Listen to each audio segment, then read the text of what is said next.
Hello friends, मैं दीक्षा शर्मा एक बार फिर से आपके साथ स्वागत है आपका अपने यूट्यूब चैनल दीक्षा क्लासेज में। कैसे हैं आप सब?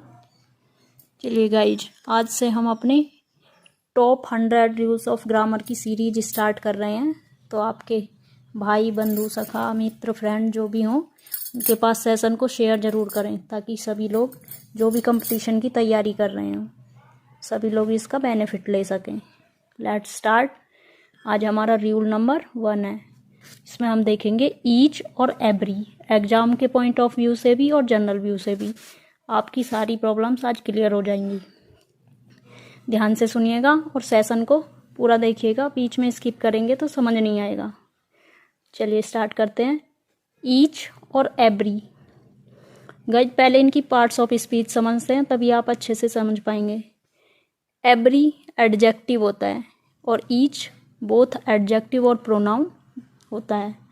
एवरी किसका काम करता है? एवरी केवल एडजेक्टिव का काम करता है। एडजेक्टिव किसके लिए आता है? नाउन या प्रोनाउन के लिए। यानी कि एवरी के बाद किसी भी नाउन या प्रोनाउन का आना कंपलसरी है।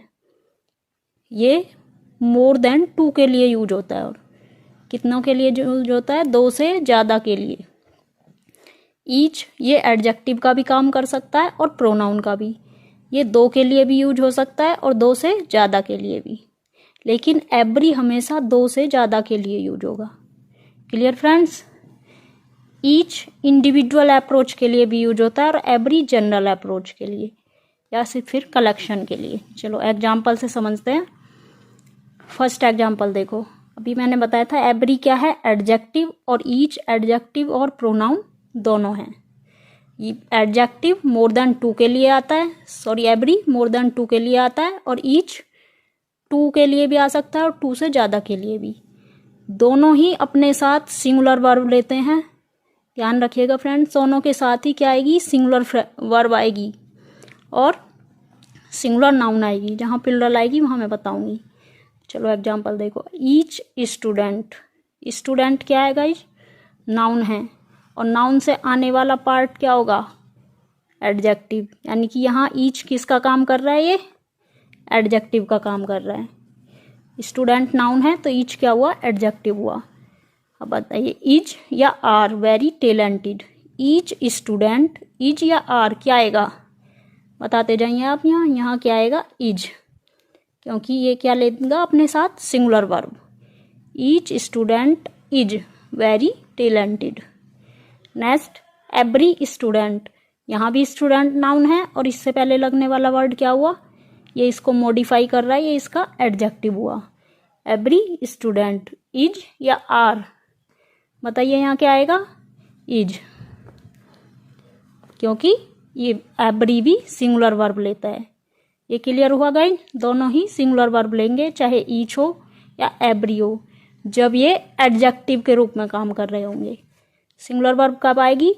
जब ये एडजेक्टिव का काम कर रहे होंगे। और एडजेक्टिव कब होंगे? जब इनके बाद कोई नाउन या प्रोनाउन आएगा। चलो नेक्स्ट देखते हैं।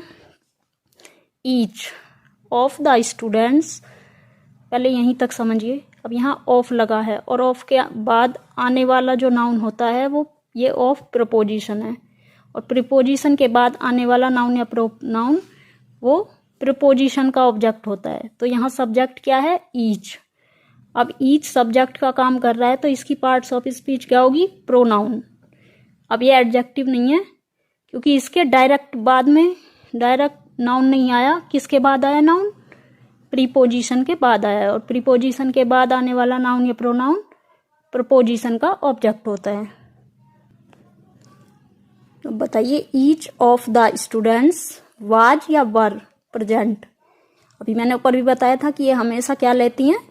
Singular verb. तो यहाँ भी क्या आएगा? वाज राइट है। क्या राइट है? Was. Each of the student was present. समझ गए गाइज? अब ये ईच क्या है? अब ये प्रोनाउन है, और ऑफ के बाद आने वाला जो भी नाउन होगा वो प्लूरल में आएगा। नाउन किस में आएगा? प्लूरल फॉर्म में आएगा।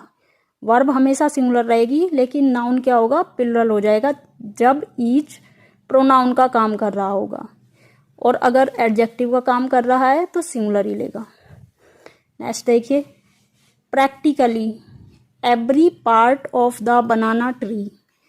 अब पार्ट क्या है, नाउन है, ये ऑफ प्रपोजिशन है और प्रीपोजिशन से आने वाला पहले नाउन या प्रोनाउन ही होगा।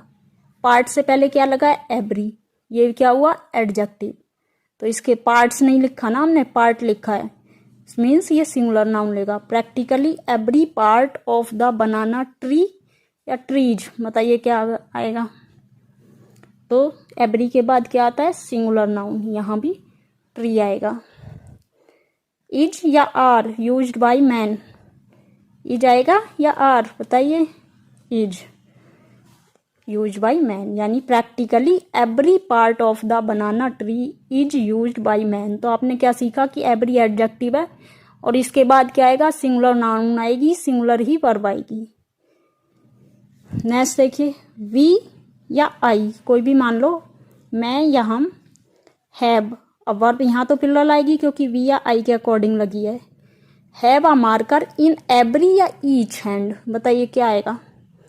अभी मैंने आपको बताया था कि एवरी 2 से ज़्यादा के लिए होता है और हैंड कितने हैं आपके, 2, तो एवरी तो आ नहीं सकता, हाथ हमारे 2 ही हैं, तो इसलिए क्या आएगा यहाँ, ईच, क्योंकि ईच 2 के लिए भी आ सकता है और 2 से ज़्यादा के लिए भी यूज हो सकता है। I have a marker in each hand. Next देखिए, ईच ऑफ द स्टूडेंट्स, ये अभी समझाया था, ईच ऑफ द लगा है, ऑफ के बाद आने वाला नाउन या प्रोनाउन ये प्रपोजिशन का ऑब्जेक्ट होता है और ये क्या हुआ, प्रोनाउन हुआ। ईच ऑफ द, लेकिन हमारा क्वेश्चन क्या है, स्टूडेंट्स या स्टूडेंट, क्या आएगा बताइए। अभी आपको बताया था अगर ईच प्रोनाउन का काम करेगा तो ये हमेशा प्लुरल वर्ब लेगा, तो क्या आएगा, students. Each of the students, verb कैसी लेगा, सिंगुलर या प्लुरल, विश या विशेज, वर्ब कैसी बताई थी आपको, सिंगुलर, तो विश प्लुरल है और विशेज सिंगुलर है। Each of the students wishes to complete his her या देयर वर्क ऑन टाइम। अब वर्ब सिंगुलर लिया इसने तो ये पॉसेसिव प्रोनाउन भी सिंगुलर लेगा, देयर नहीं यूज कर सकते हैं हम, और हर तब यूज करते हैं जब जेंडर क्लियर हो। अब हमें स्टूडेंट का पता नहीं है वो बॉय है या गर्ल है, इसलिए हम क्या लेंगे, his. Each of the students, noun कैसी आई, प्लुरल, वर्ब सिंगुलर और प्रोनाउन भी क्या आएगा, सिंगुलर। आई होप गाइज आपके सारे पॉइंट क्लियर हो गए होंगे। सेशन कैसा लगा कमेंट जरूर करें। चैनल पर नए हैं तो चैनल को सब्सक्राइब कर लें, बेल आइकन को प्रेस कर लें ताकि आने वाले वीडियोज के नोटिफिकेशन सबसे पहले मिल सकें। Thank you.